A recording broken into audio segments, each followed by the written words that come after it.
মামা তারা গ্রুপটা আছে না, যারা 7-8 জন আসছিল, তারা প্রত্যেকের বাড়ি বাড়ি যায় সংক্রান্তির দিন, প্রত্যেকের বাড়ি যায় যে পাশন খাইতো, বাড়ি ফিরা ফিরা ফিরা ফিরা খাইতো, কার বাড়ি পাশন সবচেয়ে সেরা হয়েছে। এরপরে আমরা বাড়ির জন্য আইতো, আমরা বাড়ির পাশন খাইয়া একটু দিদা ফার্স্ট হইতো। এত আনন্দ দিন দিয়েছে আমরা। আর ওখানে এই ঘরের তরকারি পাওয়া যায় না, বাসন পাওয়া যায় না, কারোর লোকে কারোর যোগাযোগ না, যার যার ভাবে চেষ্টি খায়। বুঝোই যায় না সংক্রান্তি না নববর্ষ। আমরা আগে খুব আনন্দ করতাম জানো। আর অনেক দিন কেমন হয়ে গেছে না, কত আনন্দ আসলো আমরা। আগের দিনে আনন্দ আসলো, খুব আগের দিনে খুব আনন্দ আসলো, আর কোনো আনন্দ নাই। সবাই যার যার ঘরে ঘরে মোবাইল নিয়ে ব্যস্ত থাকে, এই যারে নিয়ে ব্যস্ত থাকে, মানে নিজে ব্যস্ত থাকে। অন্য ঘরের দিকে আর কোনো টান নাই। তোমরা কপাল পাল, আগের দিনে কত সুন্দর পরিবেশ, আর আমরা হচ্ছে সুন্দর পরিবেশ নাই। তা আমরা সকালবেলা একটা ফুল ফাটতাম, ভোরবেলা ফুল ফাটতাম, ফুল ফাইডা এরপরে আয়ার কাজ করতাম, মার লগে দিদার লগে কাজ করতাম, কাজ খাইরা টান করে আয়া ফুলের মালা গাঁথতাম, ফুলের মালা গাঁথতে তারপরে পূজা দিতাম, পূজা দিয়া তারপরে দরজা ফুলের মালা দিতাম, দিদার লগে বইয়া বইয়া সবজি কাটতাম। আমরা সকালবেলা ভাত খাই না, দই জিরা মুড়ি, আমরা সবাই স্নান ফিরা, একটু বড় মামাও থাকতো, সবাই স্নান ফিরা এক লগে সবাই আমরা খাইতাম। তো দিলীপ বাবা খাইতে পারে না, কেরে কি জানতে খায় না, খাইতে পারে না, তার লেগা কিন্তু সিদ্ধ ভাত রান্না করার লাগে। আর সন্তু মামা, পিপলা মামা, বড় মামা তারা তারা সবাই খাইতো, দই খাইতো। একটু দিলে পাওয়া পারে না। তারপরে সব ছাইরা একটু দিদা আস্তে আস্তে রান্না করতো, রান্না করে সবাই খেয়ে সবাই অনেকে খালি খেয়ে তরকারি, এমন বড় একটা কড়াই আসছিল, কড়াইটা হতো আছে, এই কড়াই করে দিদা মশলা দিত, গরম মশলা দিত, জিরা জিন্ডা ওখানে না গুঁড়া প্যাকেট, তহনে আস্তা জিরা আস্তা দুন্না এদি বাইরটা লইতো, তেজপাতা বাইরটা লইতো, বাইরটা রান্না করতো। সবাই যে ভাত খাইতো, যে তরকারি খাইতো। এরপরে সন্ধ্যার সময় সবাই দিলীপ বাবার বন্ধুরা সবাই আয়া সবাই বাড়ি যাইতো, কিন্তু লাস্ট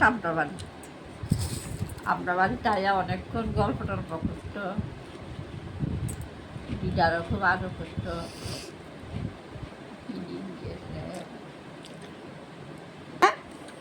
না বাবা শক্ত তা করছো। সকালবেলা ভোরবেলা উঠতাম, আমি যেমনি ভোরবেলা উঠি, আগেও ভোরবেলা উঠতাম। আমরার সময়ে আগে উদানে গোবর দিত, উদানে জার দিত, রেডি করতাম, ঘর দুয়ারে জল দিত, রেডি সব ছাইরা রান্নাঘর মুছত।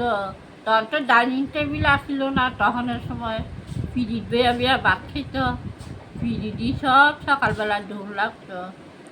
এরপরে সব কাজ ছাইরা ধান কইরা কালীবাড়ি যাইতাম। কালীবাড়ি কতটি কি গাছ আছে না, বট গাছ, কি গাছ টাছ আছে না, এদিকে তেল স্নান করা, তেল সিঁদুর দেয়, ফুল দেয়, আমিও যাইতাম কালীবাড়ি। এর থেকে আয়া পূজা দিতাম, পূজা দিয়ে আয়া ক্লান্ত হইয়া যেতাম গাছ মা খাওয়ান টাওয়ান দিত, তখন তো খুব আনন্দ আসলো। খুব আনন্দ আসলো। তারপরে মা রান্না করতো, রান্না দিদা রান্না খুব স্বাদ। ও কাতলা মাছ আনে না, কাতলা মাছের বড় বড় পিস, এদিকে কালিয়া মতো রান্না করতো, মাংস রান্না করতো, একটা বাজা বড়া করতো, অনেক কিছু করতো। তারপরে দই আসিল। যেদিন গেছে দিদার আমলটা খুব আনন্দ। আগের দিন দিদা তাড়াতাড়ি রান্না ফিরা, এরপরে লাড়ু বানাইতো, খইয়ের ছাতু দুধ দিয়া লাড়ু বানাইতো রাত 10টা পর্যন্ত। কোন কানে বাড়ির রাত 10টা পর্যন্ত বইয়া বইয়া লাড়ু বানাইতো, ফাটাফুটি দইলা দইলা। আর আমরা যখন একসাথে খাই, এটার মতন আনন্দ, এই যে লাইফের আনন্দ বেশি। পড়াশোনা আনন্দ, গান বাজনা, উৎসব, এই যে মানে আনন্দ, যে একের পর এক বিয়ে যেতে গেছে, তখন থেকেই লাইফটা ঘুরে লাগা, তখন থেকে লাইফটা মানে জীবনের অর্ধেক আনন্দ মারিয়ে দেখা। যার কপাল বালা সে আনন্দ উৎসব সব বুক করে, সবাই তো আর সব সমান হয় না। এইভাবে তোমরা তো শুনছ আমার মা কিতা করল। মা ছোটবেলা থাকতে মামা মাসি দিদা তারা নববছর আগের দিন তারা কিতা করছে এটা কাহিনী আমারে শোনাই চাচ্ছে। তো ভাবলাম তোমরাও আমি শেয়ার করি, তাই চারদিকে আমি তোমরা শেয়ার করার জন্য আমি ব্লগটা করেছি।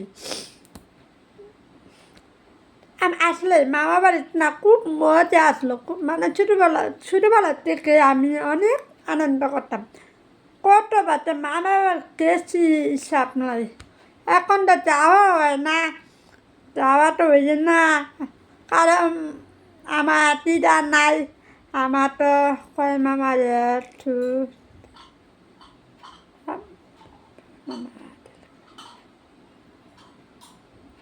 আমার চাই মামার মধ্যে এক মামা মারা গেছে, এখন 3 মামা আছে। ওই আমার সন্তু মামা দিদা তারা মারা যাওয়ার পর লোক আমার মাসিও মারা গেছে। তো তারা মারা যাওয়ার পর আমার আর মামা বাড়ি যেতে ইচ্ছা করতেছে না। আর আগের মতো মামা বাড়িতে আনন্দ নাই। আমার না ভাই বোন আছে, কিন্তু সবাই তো এখন নিজের লাইফে নিয়ে ব্যস্ত, যাচ্ছে লাইফ নিয়ে ব্যস্ত, কিন্তু আগের মতো আনন্দ নাই। ওই মনে পড়ে আর মামা বাবার কথা। তো মা ছোটোবেলা কাহিনী শুনি মনটা করে, আমিও ওই ছোটোবেলা তারা ছোটোবেলা যদি ওই সময় জন্ম হইতাম ভালো আসলো। ওই কথা আছে না, আগের দিনে আনন্দ খুব ছেঁড়া, আর বর্তমানে আনন্দ তোমরাই বুঝো। তাই লাগতেছে। টাটা।